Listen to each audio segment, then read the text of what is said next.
Well, we're just about completed the design of the one half of the clip. All that remains is to add some fillets and change the material. The first thing we want to do then is add the fillets. So I'm going to go to Modify, Fillet. I'm going to show you some of the edges to select and let you finish that off. So I'm going to take the top edges here. Some edges won't be filleted. Some of those inside edges, for example, you want to leave as a sharp edge. But in this case, I'm selecting most of the edges on that top face. And once you've selected the edges that you want, you can go ahead and decide on the radius of the fillet. Let's try 0.5 millimeters. Zoom in so I can see that. I think I can go a little bit larger. Let's try 1 millimeter. I think that's fine. So we'll accept the 1 millimeter. And of course, you would apply that to all the edges that you want.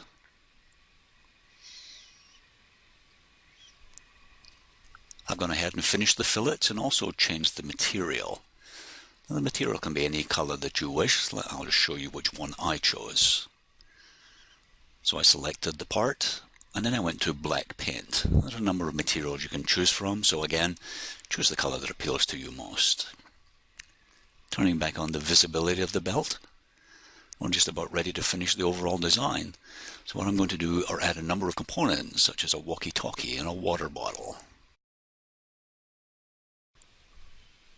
I've already created the models of the walkie-talkie, the water bottle, and the bag. So I'm going to insert from my computer, and I'm going to start with the water bottle. When I bring that into the file, it's free to move around. They're not grouped together. Now, there's a number of ways I can place that bottle. I could use the snap and select two faces. The problem is they're all going to end up in that same position. So I'm going to undo that.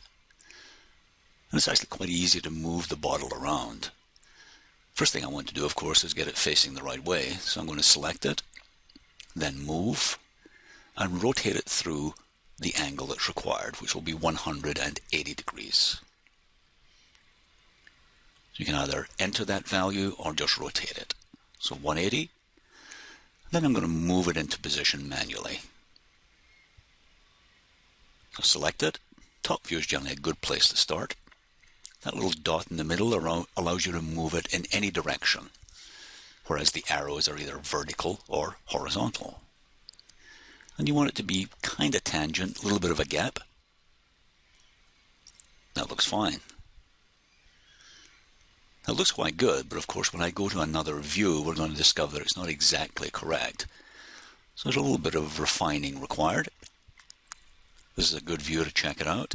In this case, I will use the arrows. I don't want it to be moving everywhere. Nice position, so we'll accept that. Rotate it around just to make sure it's correct, which it is. I'll now place the other components.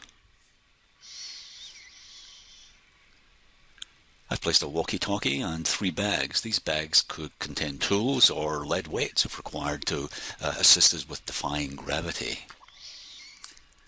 Now these parts are still free to move around. They're not grouped. If you use the snap function, it does group them together, but I didn't do that. So I want to group them all together so they don't move.